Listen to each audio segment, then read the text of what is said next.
So, as you all know, process, how important even knowledge management process is. In the culture of silos knowledge, it's defined as independent business unit works on staff. But I mean, for keeping the business working independently and then close jobs, it's not going to give any good result or anything. So you need to bridge like the gather requirements business unit to the to implement it, and then after implementation you test it and you evaluate it. That's why each silo's knowledge you can link it and bridge it to the next one to get to the desired outcome. Tacit knowledge, as I've already talked about, like sharing knowledge of artificial intelligence and knowledge engineer. This is what you have in mind and everything. So you can here you can see that transaction from tacit knowledge to explicit knowledge when you have it, and then how you can whatever in your mind, and then that you make it implemented in the explicit knowledge. You record it, and then you implement it in the correct way. Which is explicit knowledge is easy to codify precisely and formally articulated, should be documented, transferred, shared, and communicated. I mean, if you don't follow these steps or something, you're not gonna get the result you want or any good information for what you're looking for. I have this pictures kind of it starts like the consulting thing starts building from bottom up, or this is like the pie chart in here, the strategy development, solution definition, solution and solution selection, going around and moving to the implementation and monitoring and continuous improvements. For consulting, there's high-level strategy.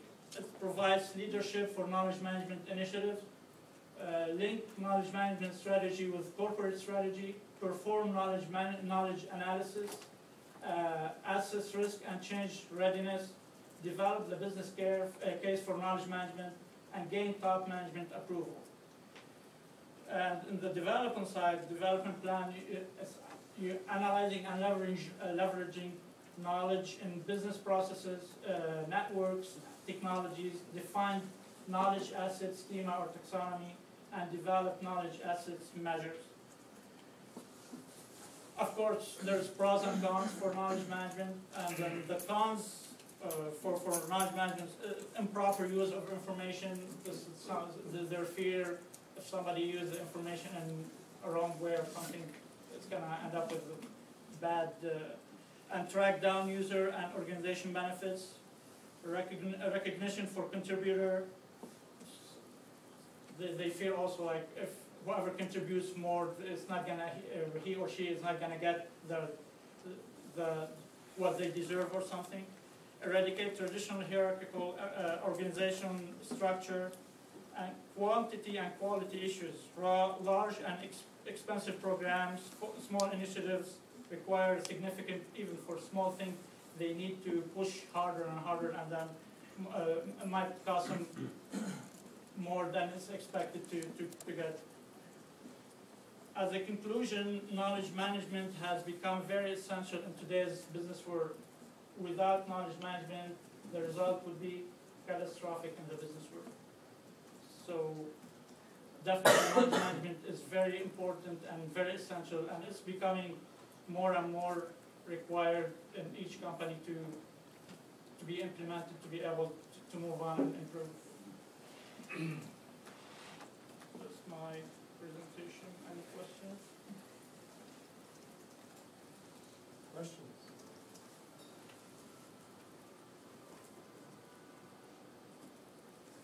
Got one.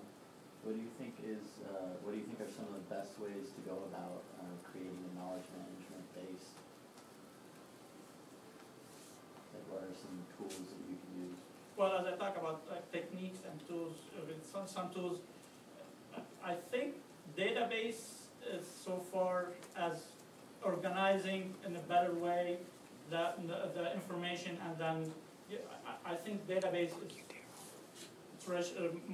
so far is the best way, but it might be something I'm not aware of.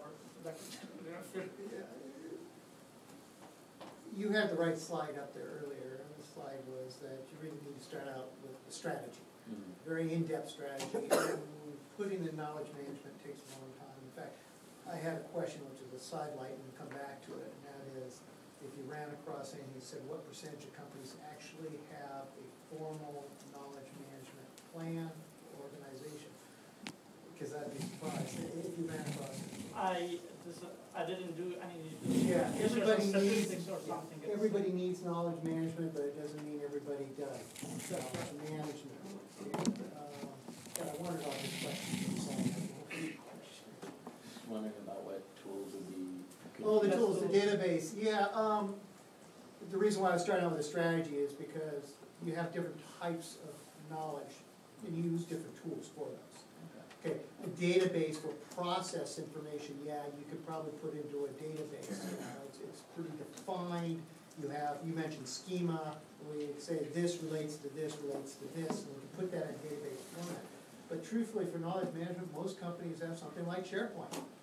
That's what it was in there for, and it's to create wikis and blogs so people can find information, tacit and explicit, all within one thing.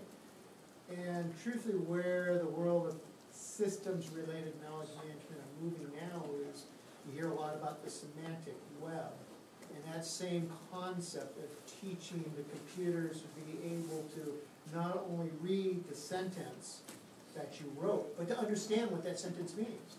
In fact, I showed a video in another class today where it just said, the person types up the syntax, which is just a description, the actual letters and words and so forth used to describe something, which is, I love technology. And we all know what that means. It's, we like to play around, we like to read about it, and so forth.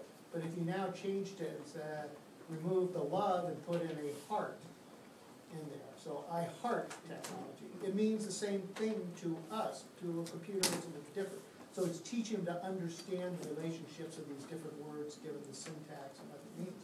And when we get to that point, then you have a system that looks at your blogs, it looks at your wikis, and it says, when you type in this, you could probably mean this, and you might mean this. And so it can provide you with the multiple options, kind of like what you see now with the cognitive mapping on Google. So even when we type in that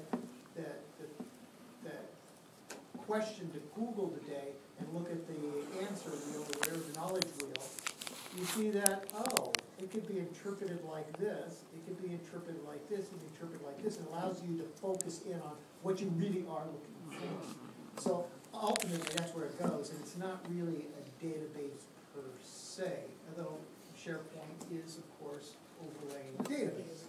The application has a database. Right, behind it, but it's, that's why I was. It depends on your audience too, right? Yeah. Like who's gonna access the knowledge. Right, how is it accessible? That helps define the tools. Because SharePoint overrides SQL. Any other questions?